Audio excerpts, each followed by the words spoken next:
उप मुख्यमंत्री ब्रजेश पाठक के खिलाफ खोटा गुस्सा पिछड़ा वर्ग फेडरेशन ने जिला अधिकारी कार्यालय का घेराव किया। अखिल भारतीय पिछड़ा वर्ग के फेडरेशन के पदाधिकारी और कार्यकर्ताओं ने आज अचानक कानपुर के जिला अधिकारी कार्यालय का घेराव कर प्रदेश के उप मुख्यमंत्री ब्रजेश पाठक के खिलाफ जोरदार विरोध प्रदर्शन किया।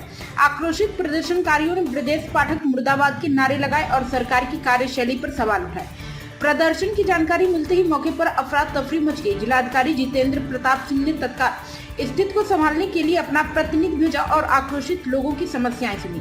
प्रदर्शनकारियों ने आरोप लगाया कि एक बलात्कार के आरोपी को राजनीतिक संरक्षण देकर पीड़िता को ही सजा दिलाई जा रही है।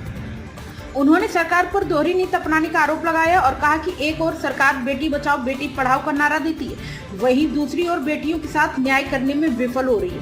फेडरेशन के पदाधिकारियों ने जिला अधिकारी को ज्ञापन सौंपते हुए मांग की है कि आरोपी को संरक्षण देने वाले अधिकारी और नेताओं पर कड़ी कार्रवाई की जाए, वरना आंदोलन को और उग्र किया जाएगा।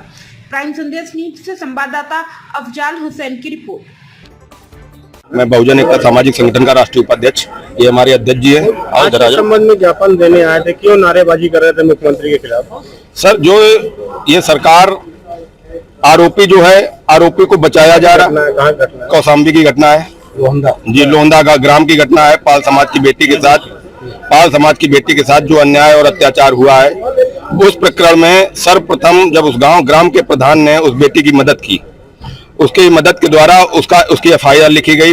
जो अपराधी था, अपराधी को जेल भेजा गया। जेल भेजने के बाद में उस लड़के के पिताजी को लोक लाज के डर से उन्होंने जब देखा कि हमारा बेटा जेल चला गया और प्रकरण आप जानते हैं गंभीर था, नाबालिग बच्ची थी, 8 साल की बच्ची थी, उसके साथ उसने कुकृत किया।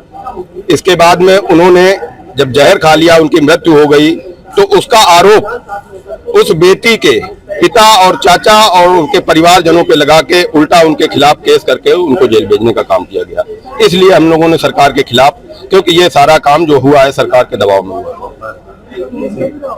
मेरा नाम चंद्रपाल है, संयोजक महादेव सेवा संघ। मुख्यमंत्री ब्रजेश पाठक के खिलाफ नारेबाजी क्यों हुआ? ब्रजेश पाठक जी ने, उनका ट्वीट सबने पढ़ा होगा, उन्होंने सीधे गृह सचिव को निर्देश दिया था कि ये जो घटना घटी है, जो मर गए आरोपी के पिताजी खत्म हो गए, तो ये उन्होंने बोला है कि ये अन्याय हुआ उसके साथ, वो उन लोगों को अभियुक्त बनाया गया। जो पीड़ित परिवार था उनको आरोपी बना के जेल में डाल दिया गया।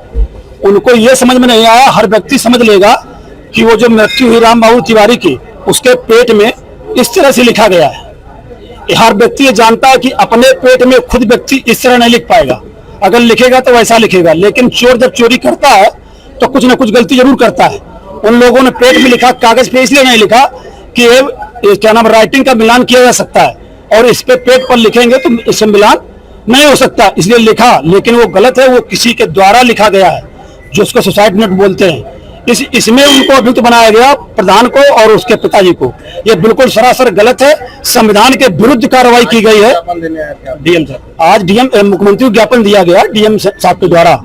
तो हम ये कह रहे हैं कि ये लड़ाई जारी रहेगी, थी और आगे भी रहेगी। जब तक न्याय नहीं मिलेगा हम लोग सड़कों पर उतरेंगे, यहाँ से लखनऊ तक।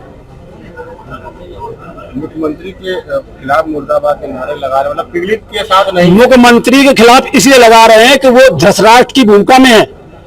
उनको दिखाई नहीं दे रहा है कि हमारे प्रदेश में क्या हो रहा है, कितने अन्याय हो रहे हैं। वो कहते हैं कि गरीब के साथ अन्याय नहीं होगा, अगर जो अन्याय करेगा अन्यायी बख्शा नहीं जाएगा। तो ये कथनी और करनी में कितना अंतर है।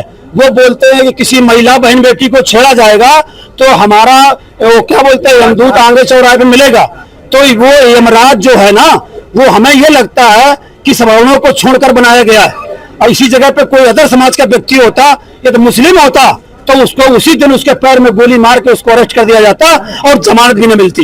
लेकिन उसको जमानत दे दी गई, 500 एक्ट खत्म कर दिया गया, जबकि 500 एक्ट में जमानत का प्रावधान बिल्कुल नहीं है। तो वो धाराएं हटा करके सामान्य धाराओं में उसको अंदर करके इसके बाद जमानत पर छोड़ दिया गया। जिनको न्याय मिलना चाहिए, मिलना था न्याय, वो आज जेल के अंदर हैं, और जिनको जेल के अंदर होना चाहिए था वो बाहर घूम रहे हैं।